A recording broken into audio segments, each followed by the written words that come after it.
Welcome to Baseball and Coffee, episode 61 with Tino and Aaron. What's up, Aaron? Not too much. Different recording time for us, but looking forward to it. Mm-hmm. What are you Man, sipping all on right. there? Well, this is mate. Ah, nice. So we are going to cover our TGFBI draft, talk about our team a little bit, maybe recap a little bit of our spring training trip. That was, I guess we were getting home this time last week. And then cover a couple of players, one pitcher, one hitter that we are excited about for 2023. Um, man, so coffee stories. I just want to say thank you. Aaron brought some tremendous coffee to Arizona for spring training and allowed all of us to partake. And it was really fun. I'm really proud of actually roasted the coffee that we consumed in Arizona and gave me a bag of Brazil. It's passenger coffee, correct? Am I saying it correct? Yes. Yeah. In Lancaster, Pennsylvania. And the Brazil was phenomenal. I think of Brazil often as not a filler, but it's a bulk coffee, right? That we use to blend quite often, and not a coffee I've had a ton as a single origin or as something on its own. And I loved it. I got tons of peanut butter. It's pretty complex, interesting. It really anything that stretches my palate in either direction, I really appreciate. And it was fun. I had a blast with it. I'm super proud of the work you're doing, and that was a treat for me. So thank you so much. You're welcome. Actually, we've been offering it as our espresso option Uh-huh. at the cafe close to the house and had a couple Americanos with it. And so it is a pulped natural. Hmm. Um, and some of the red fruit tones really come out in the espresso, but it's in this sort of really pleasing sweet way that's not a really citric. Hmm. Um, it's really, really nice. I tend to drift more towards the brewed coffee, but I've really been enjoying that as espresso. So thought I Awesome. would share that with you since you've been brewing it probably more traditionally. Hmm. Yeah, that was gonna be my coffee story as well. I was really eager to share coffee with everybody in the morning, and then had the opportunity to write a single origin Colombia and brew that, and everyone was just so complimentary and enjoyed it so much that really touched me and meant a lot. I love sharing coffee. Hmm. Uh, Coffee is connection. It's part of why the pod is named what it is. Um, and yeah, but everyone was just really enjoyed it, and I just got a lot out of that. It meant a lot to me. It was a wonderful gesture for you to bring the coffee and allow us to enjoy it in the way that we did. So thank you. Super, Yeah. super cool. All right, so we finished our TGFBI draft, I don't know, 8, 10 days ago, something like that. Our draft went pretty quickly, it seems like, compared to a lot of them. We picked out of the 11th slot. We reviewed a couple of those picks in the last episode. I just thought we would run down our roster and talk a little bit about where we think we might need some help and what were some of the strengths in our draft. Uh, so we have two catchers. TGF, for those who don't know, TGFBI is an expert league. If you produce content via podcast or writing, you're eligible to play. It is a two catcher, five outfielder, corner infield, middle infield type of league. It's roto. Uh, we at catcher selected Alejandro Kirk and Logan O'Hoppe. Your first thoughts of our catcher position? Um, yeah, for me, right now, the question mark is really about Ohapi's status for the opening day roster. That's probably going to be a theme as we go down through the roster. I think we both were bought into his on base ability, and certainly looking at what the Angels have at the catcher position. It seemed like some real opportunity there in terms of both playing time and then potentially the quality of player that he showed to be in the high minors. So um, yeah, that's my question mark right now. I think with Kirk, we got a great um, plate appearance base and also a really good hitter, right? So someone who bats in the middle of the lineup who got over 200 DH at bats, and we might come down a little bit, the presence of Brandon Belt, but I still anticipate him to be in the top 5 at the position in plate appearances, and also the quality of those plate appearances are going to be really high. And I'm also interested to see what impact he has on our batting average category, because most catchers are not going to be the asset there. So, yeah, I'm really interested to see how that plays out for us. I like it. I also like that it's, I feel like it's a balanced approach and that Kirk is a higher average type of hitter, whereas Ohapi he's put up really big OBPs and power numbers the last couple of years, but I see him more as a 250 hitter than I do 270 or 280. And Kirk makes the type of contact that I think he's more of a 270 to 290 type hitter. I will say that roster resource, I believe last time I looked, Matt Tice and Max Stassi were the 2 catchers on the major league roster. And as of right now, Logan Ohapi is actually the starting catcher and hitting 8th in the lineup. So I like that a lot. I do think that we may have to bring on a 3rd catcher at some point if Ohapi is not playing regularly, but I like his upside. And as you'll see with the rest of the roster, we did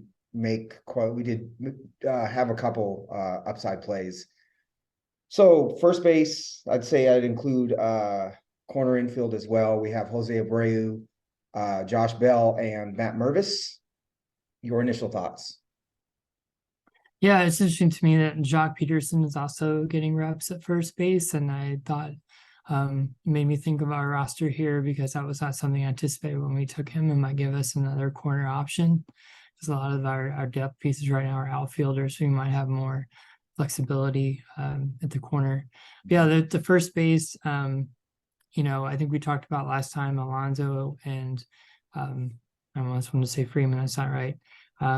Atlanta Braves first baseman. Matt Olson. Thank you, Matt Olson.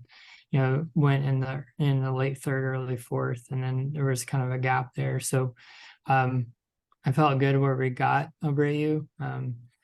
And it's kind of a stable playing time RBI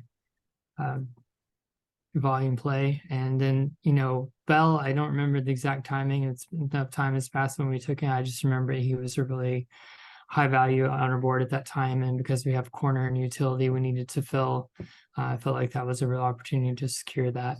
Mm-hmm. So I really feel like that's a position of where we don't have a lot of ceiling or excitement, but I think we have really stable, really exciting playing time with those 2. Just really, really good hitters, I think, up and down this roster. And I think especially at first base. We took Bell in the 11th. 11th, okay. I think of Bell and Abreu as boring, but I do think that they're going to. They both have the potential to drive in 100. Right now, Abreu is slated to hit 5th in the Astros lineup behind Yordan Alvarez, and the lineup behind Abreu is not great. I could foresee a 65 or 70 run, 100 RBI type of season from him. We will get very good average, I think, from both of them. Both of them are higher average type first baseman. Bell is currently slated to hit 4th in the Cleveland lineup, so right behind Jose Ramirez. So that's a great boost for us. Matt Mervis is. I don't want to rant about the Cubs roster construction. Everyone else has said similar things as to what I'm going to say, but to have Trey Mancini, Eric Hosmer, Patrick Wisdom, Edwin Rios kind of ahead of Mervis is, I don't really know what they're doing. You've got Hosmer is washed basically. Rios, I think, has some potential. Still hits for power. Wisdom is as we know, is like a extremely low OBP, low average home run hitter. And then Mancini is a legitimate major leaguer. I get it. But for me, at first glance, I'm thinking, okay, you've got Mancini. He's currently in a corner outfield, but between Mancini and Mervis, you've got at minimum your first base platoon, right? And Mervis is 24, so it's not as if he's really young. Right. Do like holding on to him. I don't foresee us getting rid of him being at the top of the list of players we're going to cut. But it was a little upsetting to me to see the way that we're putting that roster together. Second and third base. So in the second round, we took Rafael Devers, and in the third round, we took Ozzy Albies. Let's put those two together. What are you thinking with those two? Probably my Devers is probably one of my favorite picks of the draft. To me, our KDS was all about trying to get 2 picks in the top 20 and have an opportunity to draft a player of caliber of Devers in the second round with our second pick. Kind of to me, was that plan coming to fruition? Because to me, he has, for fantasy, as high of a ceiling as anybody and a floor that, is pretty remarkable as well. So never had an opportunity to roster him before, and I just looked. I think he's going to be the kind of the base of our team, sort of the way that Machado was last year. And then Albies, I think we just benefited from him coming off an injury like season. People have kind of forgotten kind of player he is. He's a accumulator. He's a switch hitter. I think he's someone who is going to benefit from the rules adjustments around on the base paths. And I thought he was an important pick for us, not only because second base is really shadowing us opportunity to get someone of high quality, high impact at a position where a lot of people might be hovering around replacing. But I think also is kind of getting someone who really is going to excel with steals and also really help us in other categories, right? Not giving back, power or giving back counting categories just to get speed. He's going to be kind of a speed base for us to start around that speed with coming with, what has been a lot of great counting categories and a good amount of power for a second base as well. So another play I've never rostered and just excited to have him at second base. I find the overall like consensus evaluations of both players pretty fascinating because Devers to me has the highest, well, I won't say higher upside than Jose Ramirez, but pretty darn close, right? Like Devers can hit 320. Devers can also hit 40 home runs.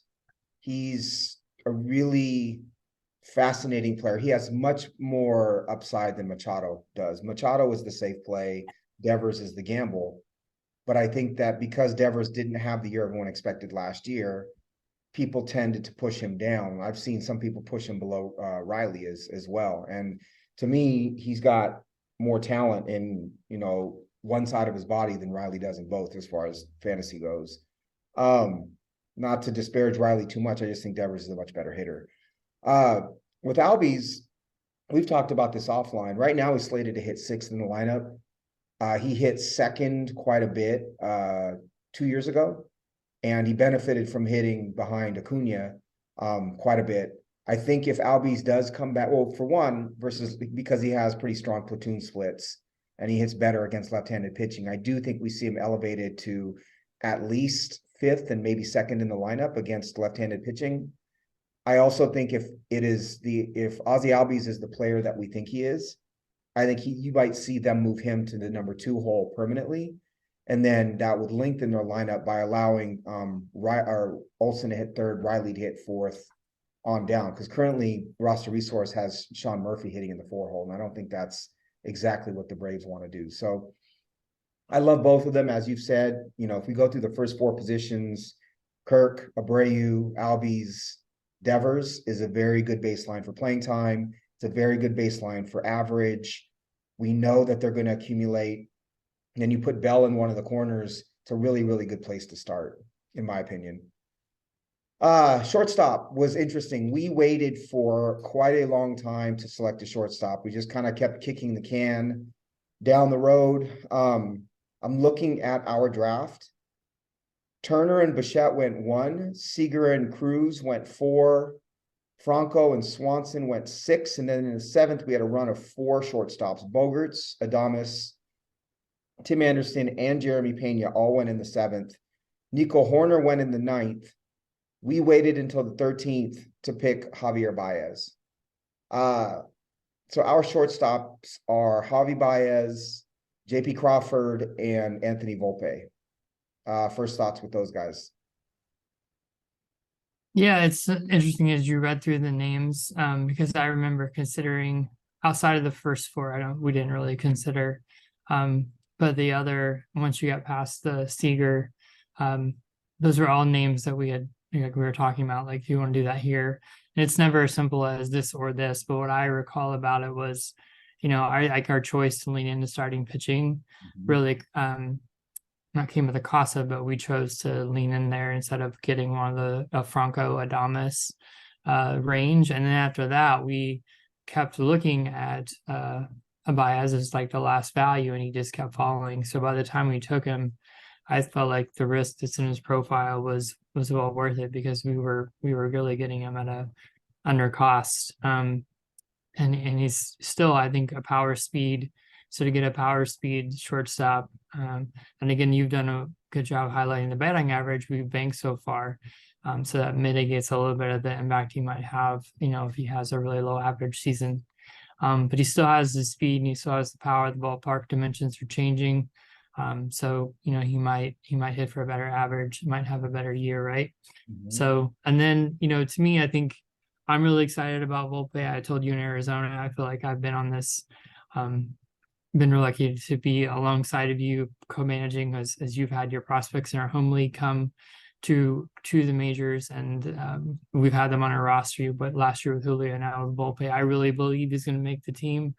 And that it really has nothing to do with the fact that we roster him. I think it's partly that I believe that we draft, that I wanted to draft him along with you. But yeah, the way he's played in the spring, his makeup, what the team is saying about him. And we took Crawford, I think, as sort of a mitigation. What I proposed, what I recall was, hey, Crawford's going to play every day. He's a good bat. He's added, working on his bat speed, and he gives us a floor of playing time while we wait on Volpe. If we do have to wait on Volpe without, digging a hole and runs and things like that, waiting on Volpe. So, to me, I think about it's going to be Volpe and Baez, hopefully in the majority of the season, I think that's an exciting pair, given we chose to invest in starting pitching where we did Mhm. in our other infielders. So that could be an exciting tandem. I think Volpe is going to start with the Yankees, and I think he's going to lead off. I've watched the last couple of Yankee games, and I think that the Yankees fans are going to riot if he doesn't start in the bigs. Because he's so explosive. You watch his swing, you watch how the ball jumps off of his bat, you watch him steal bags, you realize that he is a legit 30-30 candidate at shortstop. Um, I'm super excited for him. And if you get the Yankees leadoff hitter with the types of bats behind him, I think and with the kind of on base percentage that I expect him to put up, you're looking at 100 runs, right? And even if it's Right. 100 runs, it could be 15-15 with 100 runs. For us, where we got him, I think is a steal. I Yeah, did like the absolutely. I did like the Crawford pick. I think it was smart. I think he's going to have 550 plate appearances. He may just score 70 runs and hit 6 home runs and have a pretty decent on base percentage, but at least it's a starter. And I think with TGFBI, you have to think in those terms. And with Baez, I just want to read. So I brought up his Fangraphs page. Last year, he had 17 home runs. He had 9 steals, mid 60s runs and RBIs. The previous year, and I get the park context, right? And the pressure, but the previous year in 21, he had 31 homers, 80 runs, 87 RBIs, 18 stolen bases, and OPS above 800. Like, I think people just forget, you forget about talent, or you forget that this player was, just 2 years ago was a top 5 shortstop, essentially, right? And Right. to me, there's something to capitalize on with that. He brought his walk rate went down slightly, but he brought his K rate way down. His BABIP was down 60 points from 22 to 21. It could be some bad luck. It could be Detroit, but the reality is that he's still a phenomenal player. His exit velocities were down as well. But his projections are right around 20 home runs, in the mid 70s for runs and RBIs, and double-digit steals. So to get him in the 13th round, I would almost promise you he has a better season than Nico Horner or Jeremy Pena, who were the 2 shortstops that went above, and Pena went in the 7th. So for me, I like that Baez pick a lot. It's not just because we made the pick. I believe in it. And so Baez Volpe for me is a really great tandem. Yeah.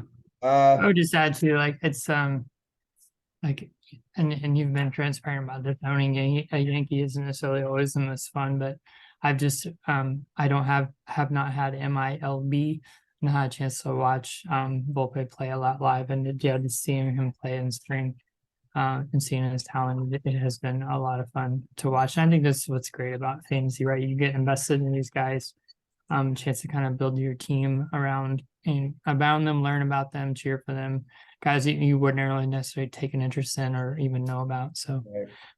it's been a really fun ride so far, and I can't wait to see what happens next.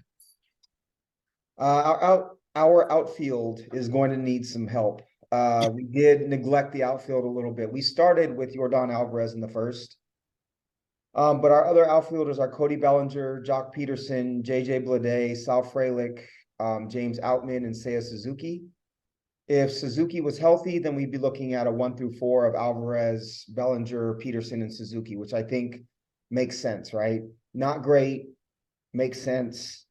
We get steals, we get power, and then we get balance from Alvarez and Suzuki, obviously Alvarez being the much better player. And then the idea was one of Bleday, Frelick, and Outman would become our fifth outfielder. We drafted Suzuki, I believe, just after the injury news came, but before the diagnosis. Is that correct? I think, yeah, I mean, they knew he had a strain, and it was just an uncertain timeline, unlikely for open day, but wasn't ruled out. I think anticipated him being out 1 to 2 weeks. Right. I am nervous about, I don't have huge expectations of Bellinger. I think he's another roll the dice. Peterson has proven to be a 850 OPS, kind of strong side platoon player, 450 at bats or so, or plate appearances or so. Alvarez and Suzuki should carry us, I assume. And then Frelick, Outman, Bleday were upside plays. Bleday has since been sent down. I believe Frelick and Outman are still on the major league roster. What do you have to say about the outfield? I don't disagree with your assessment. Like it's going to be an area that we need to work on that fourth and fifth spots. I think, Outman was one of the players who, we got to see in person in Arizona that, I was impressed with the bats he took, and just how comfortable and athletic he looked. First time obviously I've seen him live. He has far outplayed anyone else in the outfield. And for the Dodgers, outside of Mookie Betts, who's on Team USA the majority of spring. But that doesn't mean, unfortunately, he's going to get the opportunity because it's the Dodgers, and Roberts has said repeatedly that I'm doing the name thing again. Former Cardinals outfielder, left-hander, that's in camp with them right now. David Peralta? No, Diamondbacks. no, They yeah, that he's going to break camp with the team despite the fact that he's, pretty middling bat at this point. right. That's the Dodgers, right? They just block these young guys with these kind of veterans. But anyway, I'm getting on an Outman soapbox. I think he's earned the right to start with the team. If that's not transparent, that's how I feel. But yeah, a lot of these players we took in the last 6 or 7 rounds, and I think my thought, and I think you shared it, was might as well take guys that have like a legitimate talent to have an impact, because most likely there's no reason to take trade waiver wire fodder that you're going to end up. Most likely we're going to have to cut these players anyway. So I think with Outman, we've definitely hit on something, and it just matters, is he going to get the opportunity? You've already talked about Mervis. He was our last pick. I think he performed really well in the AFL, and so I think taking shots on a guy in the last 5 or 6 rounds, and if they don't make the team, you go replace them with someone who did make the team. So we're definitely going to have some work to do. It's a 5 outfielder, 15-team league. So I doubt anyone's going to have 5 outfielders they feel great about. But I think we have 3 or 4 really strong ones, and I think, we'll have to work the wire to add a couple more to the mix. But again, I'm excited about Outman. I think, and it was a good find. I like Frelick, but who knows what Milwaukee's doing. Their roster coach looks like they're going to give Trang a shot first and move Anderson to the outfield. At least that's what they've done the last couple of days since Adami's got back from the WBC. yeah, I'd love to hopefully we're gonna have to make some decisions about who we're gonna hold on to and how long we're gonna hold and who we're gonna hold. The when Suzuki does come back, I do feel comfortable with those four. I'd like to have somebody stronger in the fifth outfielder position and the sixth because Peterson isn't going to play every day. I assume we hold Frelick and probably Outman and then move Bleday and look for something else to replace him. I just looked up when we drafted. We took Jordan, as I said, in the first. We took Suzuki in the ninth, and I think he did fall because of the injury. And we didn't take another one until the 16th. So, I expected our outfield to not be great. I think Bellinger was a bit of a steal in the 16th. I understand, how poorly he's played the last couple of years, but he's still, like Baez, is still putting up homers and steals. So yeah, work to do. I agree with your assessment. I do believe in Frelick and Outman. I just think we have to wait with them. All right, so quickly, we did I really do love our pitching staff. Our starters, we have Luis Castillo, George Kirby, Hunter Green, Jesus Luzardo, Luis Garcia, Ken Waldachuk, Clark Schmidt, Kyle Harrison, and Kyle Bradish as our starters. First thoughts with our pitchers. Yeah, it's those top four. And I think from there, there's things to like about every one of those other guys you can get excited about. Bradish isn't someone I don't have anywhere else, but I know that you really propped him up, and I looked at him closely, and I think he's someone who's going to be really interesting in that park. Has just really become pitcher favorable and his second full time starter. Harrison is someone, obviously it's a premium prospect. Chuck got sent down. It's going to be a tough call that we hold him, but he's someone I really like, as we both really liked, and you got in our home league. And then Schmidt, I think, was our last starter that we took very, very late. He's in the next section. I was going to talk a little bit about what he's doing in the spring. Shinjiga's pitch mix, and we'll be in the starting rotation to start the year. So, pretty tight group there. Pretty excited about it. Do you have any worries about Hunter Green right now, based on his spring? No, I don't. I don't either. As long as he's healthy, and I I haven't don't heard either. it. I think that there's a lot of bluster about his fastball location still, and I think that you got to trust that he's going to figure it out. And knowing him, knowing how he prepares, knowing his desire to be a great pitcher, I trust in that combination of that plus the kind of talent that he has. I think Castillo and Kirby were great picks to me. I think both of them are pretty predictable for this year, as is Luis Garcia. I think he's an underrated fantasy pitcher. Luzardo may have the most upside of anyone that we have on this staff. Was excited to get him where we did. And then, Harrison, Schmidt, Waldachuk will have decisions to make on all of those guys. And Bradish has looked really great in the spring. He was, I think, the one pitcher where we said, all right, his spring looks great. Let's gamble with him. And then with the bullpen, as we've talked about in the past, you and I both aren't big proponents of spending really high picks on closers. I think the number I came up with was that 11 of the pitchers who were supposed to be closers heading into 22 are still closers heading into 23. So just over a third of the designated closers remain. And to me, that just says it's a crapshoot, right? Yes, there are 11 that remain. Yes, probably 8 of those we can very comfortably predict will have a great season, but they also are going in the second and third round, right? Or I guess the ADP is not quite the second round, but third and fourth round very comfortably. I'm not interested in that. Not when you can invest your own time in trying to find who that next great closer is. So we took Matt Brash, Reynaldo Lopez, Sir Anthony Dominguez, and Michael King as our 4 relievers. What are your thoughts on those relievers? I love all four of them. I think Lopez and Dominguez will be in the primary saves mix from day one. Both on teams that will mix and match a little bit in the late innings. Brash and King are both guys who will have save opportunities, will also pitch multiple innings, have a chance at, 80 to 100 strikeouts, and really be dominant, and get a potential. They might get saves, they might pitch 2 innings, but I view both of them as, very, very good elite relievers on very, very good teams. So, I mean, I think it's when you share a bullpen with, Munoz for the Mariners, it's hard to say that he has the most upside on that bullpen, but he's not far behind.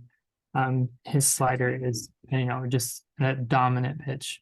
And King was, on the verge of a really, really amazing season before he got hurt last year, and has showed every sign that he's healthy this year. So, yeah, I really like that group. And I think we have opportunity, and we showed last year, we did a very similar approach last year, and we did very perfectly fine in saves. So I think what you said about the draft, to me, it's like the risk in those picks is not necessarily the cost themselves, it's just you're drafting for one category, right? And so, the acquisition costs just to try to secure one category, to me, that because there's so many other factors other than the talent of the player, whether it's game situation, manager decisions, analytics, or whatever, you're really trading in for just that one category. And again, the player doesn't have as much control over that category as we would like. So the other thing I'm going to add real quick, you asked me about if I was worried about Hunter Green. Sure. I just want to pull up his stats just to make sure I was informed. He has 13 innings, 12 strikeouts, and 3 walks. So just to double down on my answer, 100% not worried. 12 Ks and 3 walks looks good to me in spring. If he's healthy and ready to go with somebody like him, I'm good with that. Awesome. As am I. All right. Let's spend the next 6 minutes. Just any favorite memories from our spring training trip. So for those listening, 11 of us made it to Arizona of our 16 manager home league, made it to Arizona for spring training. 7 of us stayed in one house.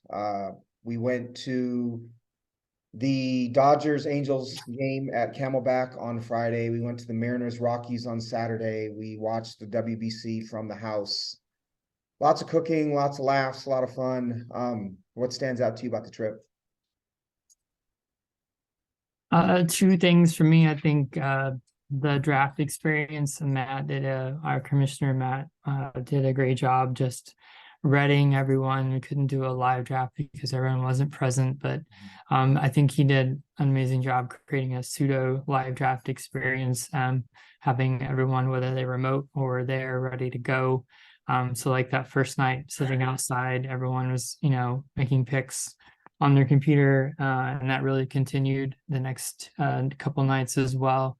That's a really fun, unique experience, and having everyone in the room as picks were being made. And it was, I will remember that and really, really enjoy that. And I think the second thing for me was the morning time, the coffee, just sitting outside, kind of talking about what we're going to do that day, or the draft picks that were happening the prior night, or just getting to know some of the guys in the league, spending time at the spot that we had. It was sunny every morning, cool, comfortable, just sitting outside having coffee, connecting with those guys is the other thing that I will really remember. It's funny because I've been to spring training a number of times, and while I do enjoy the games themselves, I think it's the entire experience that I enjoy the most. And so, I enjoyed going to Camelback, right? The walk up to the stadium is cool. And it was a sellout, right? It was crazy. It was tons of people. And it really surprised me. What's that? It really surprised me. I expected it to be more just chill, and it felt like you were going to a big league ball game. I didn't expect that. It was, well, and that stadium and the Dodgers following, I think is unique, but we paid attention when Cartaya hit, right? We paid attention when Jorge Vivas hit. We paid Yeah. attention to Outman, but you're not dug into the game in the way that I guess maybe some of us expected to. For me, it's the other memories, as you said. Um, one memory that I loved was, we started our draft Friday night, and I believe it was Friday night where you and I were up at, 1, 2 in the morning Yep. talking about the next couple of rounds of the draft. And, Yeah. it's something we do over text in our Yeah. thread. But it's different in person. And it was fun to just, neither of us really wanted to go to bed, even though we knew we should, because It's true. you're bullshitting about the most, you know, silly statistic and trying to plan out, your draft strategy. I had, most of the fifth round was mine. And so Yeah. I Yeah. really wanted to have a strategy going into it. But it was just, that's one memory that really does stand out for me, was just talking baseball at 2 in the morning and having the opportunity to do it, right? It's just not something you have every day. But I love the trip. I was looking forward to it. I was really, it's hard to get 16 people together. And as one of the other members of the league said, you don't expect 11 guys to all get along for 4 days, right? In close quarters. And the Right. reality is we did. And I thought that was also really cool. It was just a trip that I needed and enjoyed, and appreciate, that everybody made the effort to make it happen. It was super cool. Yeah. All credit to yourself and Matt and Aaron Horn and Brandon, who organized the where we stayed and game tickets and made all of it possible. Cool. All right, let's take a quick break. We are going to come back with a couple players that we are looking forward to seeing in 23 and that we think might break out. Be right back. All right, Aaron, your hitter that you're excited about for 2023. Yeah, so my hitter is Mason Wynn. We didn't have a lot of discussion about parameters on this, Sure. but the thing that excites me about Mason Wynn is, the Cardinals have, I think, pretty prolific number of their starters in the WBC. I don't know the exact number, but I know that Edmund is there and Goldschmidt's there and Arenado is there, and so he's playing every day with the starters. Finished the year AA last year. Is someone that also played in the AFL, which is kind of a finishing school. Depends on the league, and there's different reasons, teams send guys there, but he went there. I read some kind of mixed things on him. He's a player I really liked, just as I learned more about him last year. He was a former two-way player. He set a futures game mark because he threw a throw to first from short over 100 miles an hour. So still kind of a raw hitter, but I love the bat speed.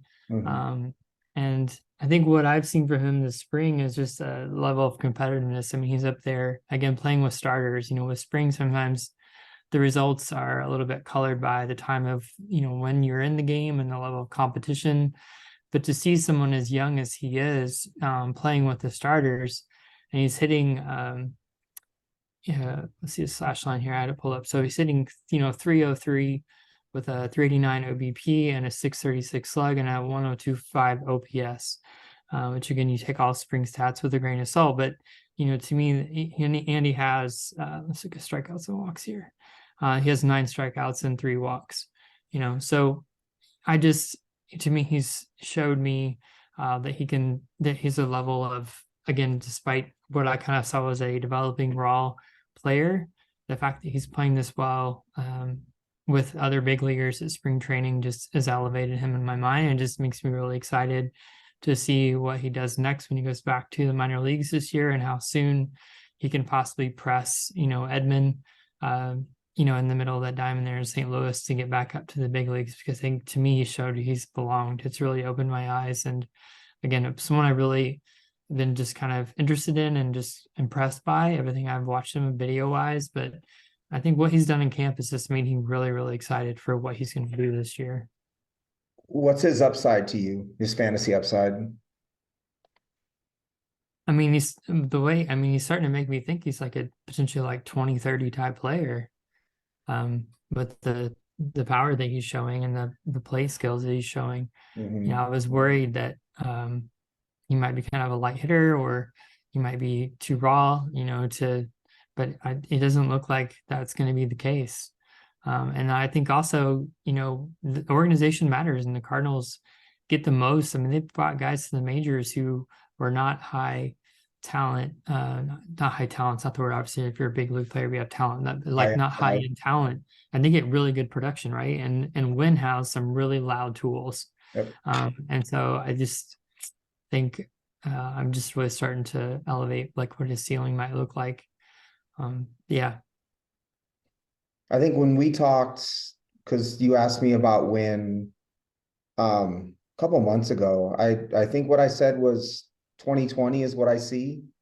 Um, but he has the type of athleticism and coordination that you could see him rising really quickly, even though he was a two-way player. And I think what people tend to make assumptions about hit tool if you're talking about a raw athlete, right? And I don't know that they always I don't think that they're mutually exclusive, right? I'm not saying that people think that they are, but they make that association at times. And to me, he had a much better hit tool than what people were giving him credit for. Currently, he has Paul DeYoung and I guess Nolan Gorman at second and Brendan Donovan in front of him, along with Tommy Edman. Those are all very much Cardinals type players. Uh, but I think they realize he's the shortstop of the future. Tommy Edman plays at best an average shortstop, and he's a little exposed when he's a regular there. So I assume St. Louis wants to move him off of short at some point in time, and Wynn would be the heir apparent. If he continues to hit in the minor leagues, to me, he's going to be the shortstop at about the All-Star break because he's too much of a talent.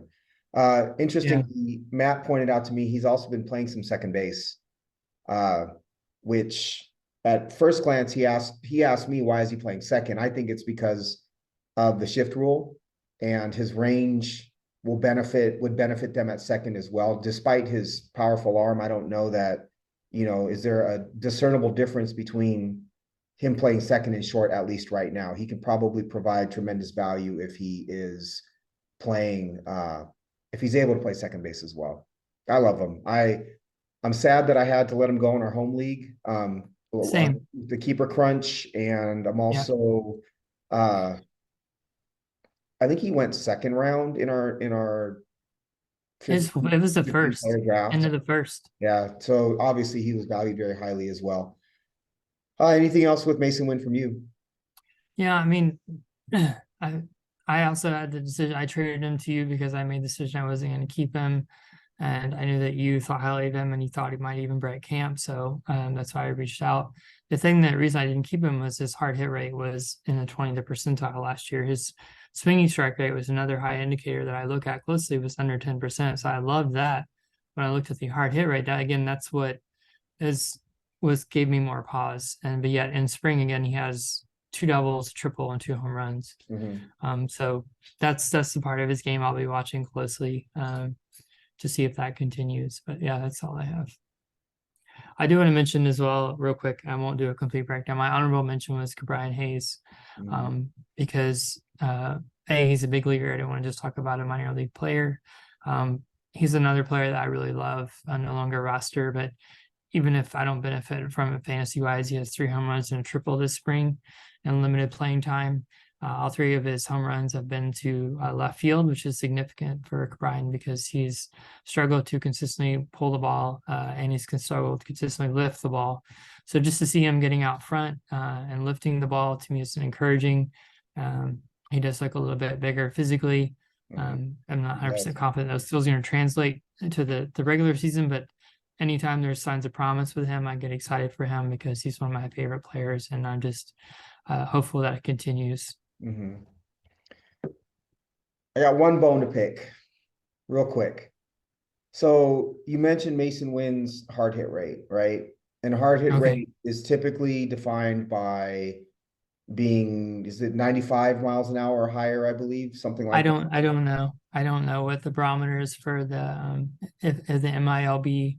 I mean, I'm using hard hit rates or batted ball data from RotoWire, so I'm not 100% Sure. sure about what their threshold, but it's a percentile. So, So I don't know his here's exact. what I see. So here's what I see. Okay, You've got a 20-year-old player, right? His age 20 season in minor league ball, who was previously a two-way player, who throws the sure, ball in the infield 100 miles an hour, right? Has probably 65 to 70 speed and is 5'11, 180, 190 pounds, right? The explosion, his athletic. So this is why scouting is important to me and why I yeah, literally don't look at hard hit rates, especially for minor leaguers. I don't care. Because if you look at him as an athlete, there's no way in hell he's not hitting the ball hard, right? He's too strong. He's too fast. He throws the ball too hard to not hit the ball hard, right? I get that a swing, it's different mechanics, all those things, totally get it. If it was me, I would be shocked if he didn't eventually hit the ball hard, especially given the fact that he's coming in from being a two-way player and he hasn't focused on hitting nearly as much. So in my mind, that type of scouting it's super important. I think it was very easy to predict that eventually he was going to hit for power because of the quick twitch that he has, right? I've talked a bit about on the Monospot about the difference in minor leaguers in being say a high hit tool, less explosive athlete, like a Kyle Manzardo, right? Manzardo's going to right, hit. I don't know if Manzardo's going to be elite because I don't see the elite athleticism in him to be able to hit 30, 35 home runs. Whereas, a Jackson Churio or a James Wood or a player like that has the type of quick twitch and explosion that gives them that elite upside, right? That elite ceiling. Mason Wynn, I think, falls into that category, but within a shortstop context. So for me, I would push back and just say, like, why look at a hard hit rate for a 20-year-old, right? I would rather personally just watch him play for a couple of games and see if I can't project that power coming from him. There is a time and a place for all of those numbers. When I go over my player next, I recite 1,000 numbers, but not at 20, right? sure.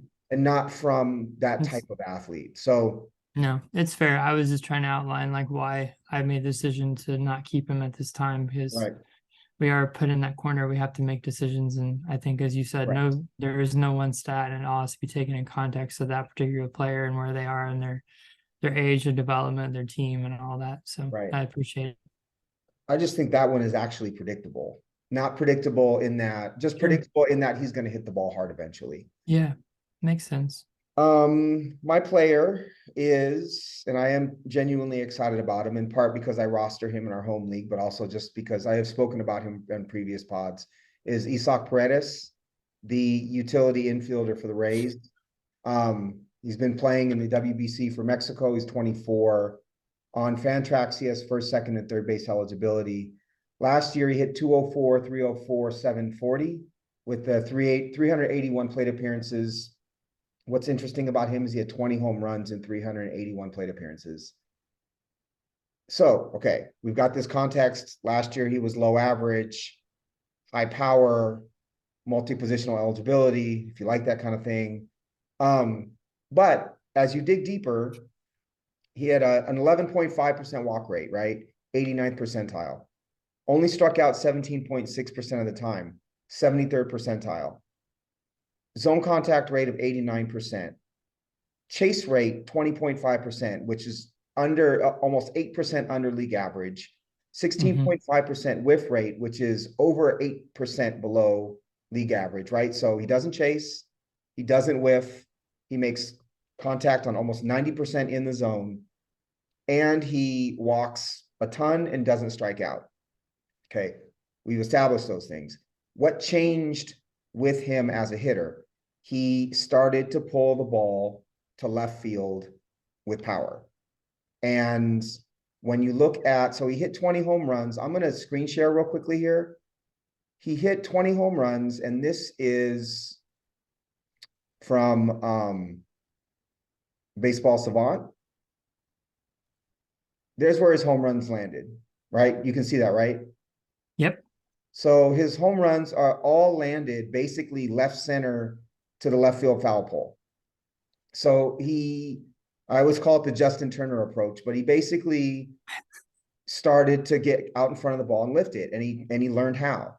Do I think he's going to continue that? I don't necessarily know yet. But if I have a player that walks, a player that doesn't K, a player that has the kind of hand-eye coordination to have almost 90% zone contact, doesn't chase, doesn't whiff, learned how to pull the ball in the air, and so this is what caused me to have him as my player, who I'm excited about. The Rays came out and said Paredes is going to be their starting third baseman, their regular third baseman, that Yandy Diaz is going to be at first.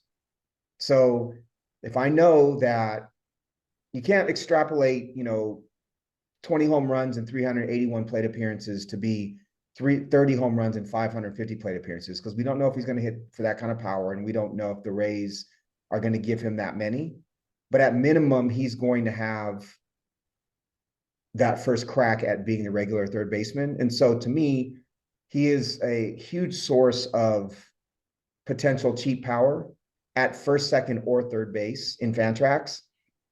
One other thing to add is his BABIP was 195 last year. And so regardless of the fact that he hits the ball in the air a lot and hits the ball to the left side of the infield, he still had a sub 200 BABIP, which I expect to regress to the mean. I expect to see more of a 250, 260, 270 sort of BABIP from him. So I'm super excited. I feel lucky to have him on my team, especially Yohan Moncada getting hurt. I have I don't know, a bargain basement special platoon at third base with Paredes and Moncada, but I love both of those players. Anything to add on Paredes from you? No, it's interesting that they said that they were going to commit to him at third base. He's been at the WBC and he's been performing really well, to his credit. So they're interested to see how much of that becomes reality. Because I think playing time is a huge. Anytime you invest in a Ray, right, you have to ask that question, right? Because we all know it's a tough thing, but it doesn't mean that they won't do it. They do it in some spots. So right. he And could well be my that guy. hedge was that I selected him more as a matchup play. Yeah. Because our league is daily.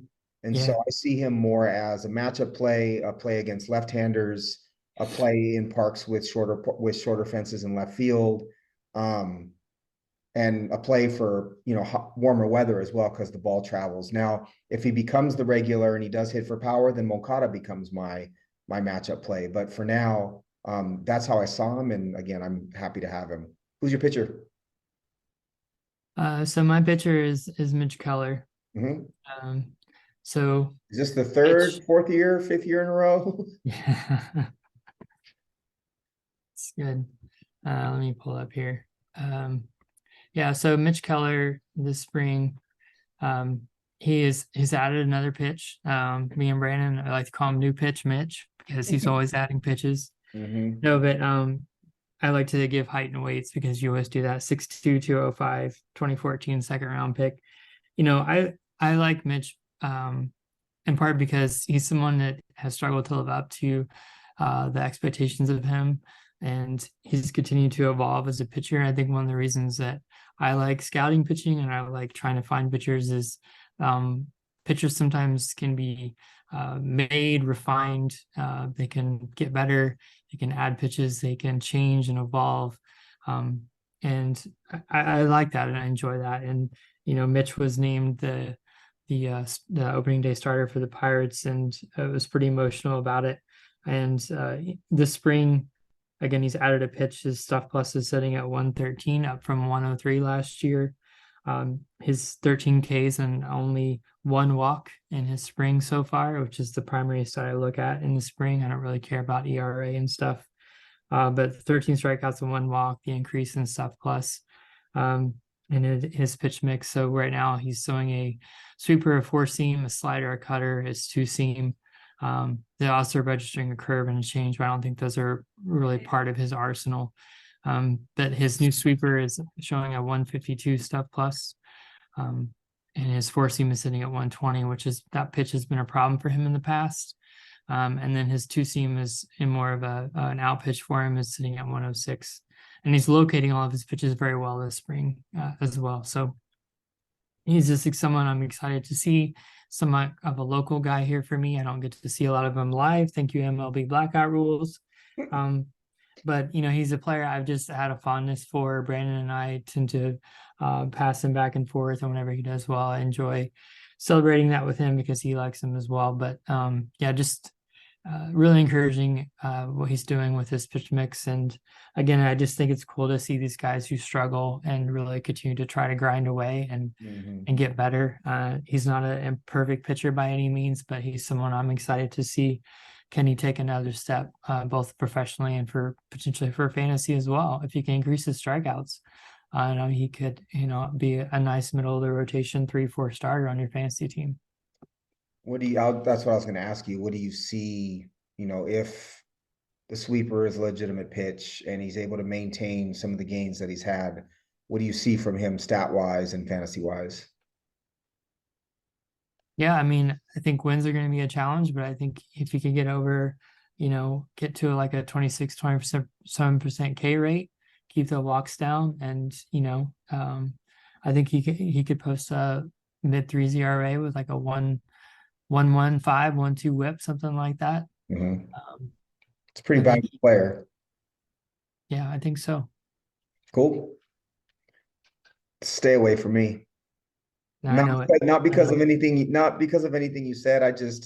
I'll be the late man on Mitch Keller just because I think the expectations were so much of him coming into his career, and Pittsburgh has also screwed up so many pitchers. I feel bad for, he's got a dynamite arm, and I think that's seen in the fact that you teach him a sweeper and it's performing in the way that it is. It's just too bad that they've screwed players up as so much. But I do think your projections or your upside with Keller, the numbers that you shared, I think it's realistic for him if he's able to maintain these gains.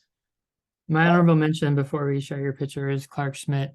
He has 17 strikeouts and only one walk, 17-1 K to walk in the spring, which again I think is a really predictor of where guys are at. He's also added a pitch. In his case, it's a cutter to try to mitigate the success of left-hand hitters against him. But yeah, the strikeout to walk ratio and his pitch mix evolving has me really eager to see what he can do. He's another guy that's had to overcome quite a few injuries. And another guy that I think I'm excited to see. So he was my honorable mention.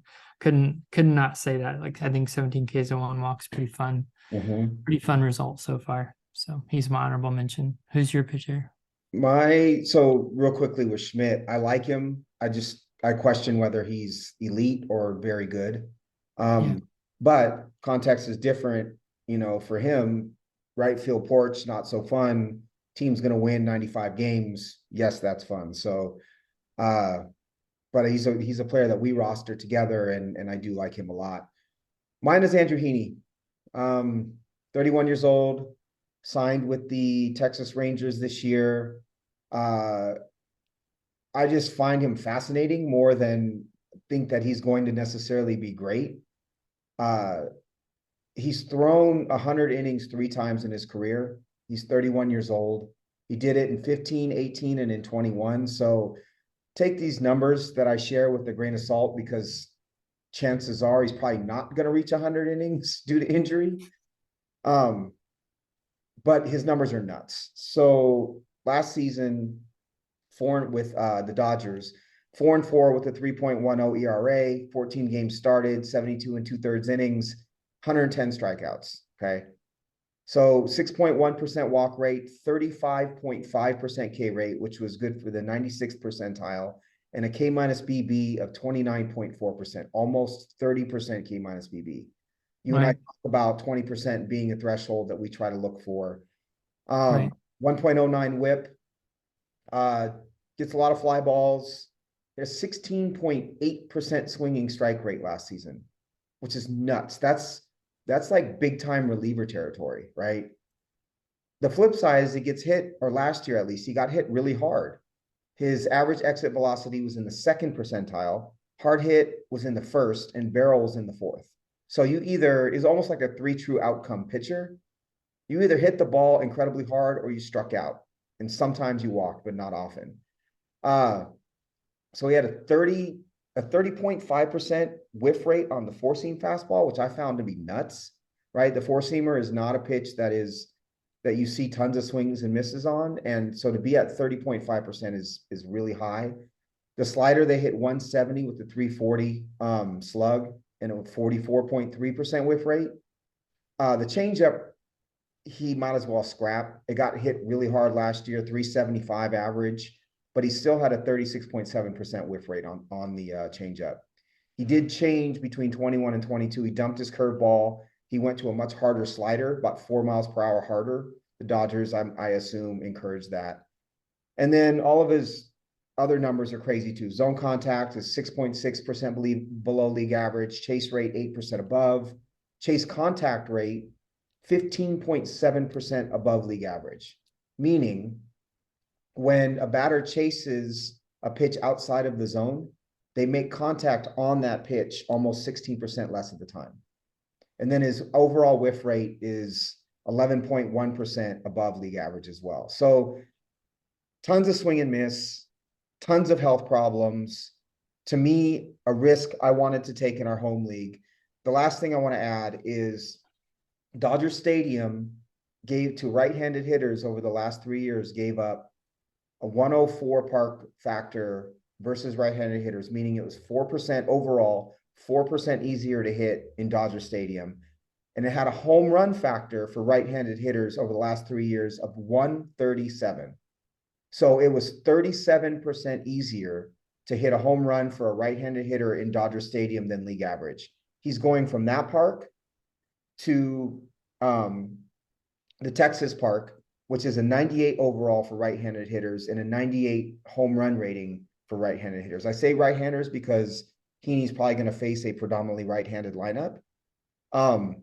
So you're talking about that's 39% more difficult for a right-handed hitter to hit a home run against Heaney in Texas than in LA. For a pitcher who's outside of health, whose kryptonite is surrendering hard contact, right? So to me, if you really truly want to roll the dice, like he's got like a left-handed Spencer Strider profile because his fastball and slider are so elite and have so much swing and miss. I'm not calling him Spencer Strider, but I'm saying that type of elite fastball, four-seam fastball slider combo that gets that kind of swing and miss is something that we're starting to see much more. So you want a mid-round pick to low-round pick flyer on a pitcher who could literally carry you to a championship. To me, Andrew Heaney is that guy. I'm super excited to see him. He's got a very consistent defense behind him. I don't know that I totally trust the Rangers organization as far as getting him to where he needs to be, but in my mind, he knows what he needs to do. What he needs is health. Right. But to me, the numbers that I shared, crazy profile. I don't know that I can remember a pitcher that looks like this. Thoughts with Heaney? I'll take the Mitch Keller stance with him.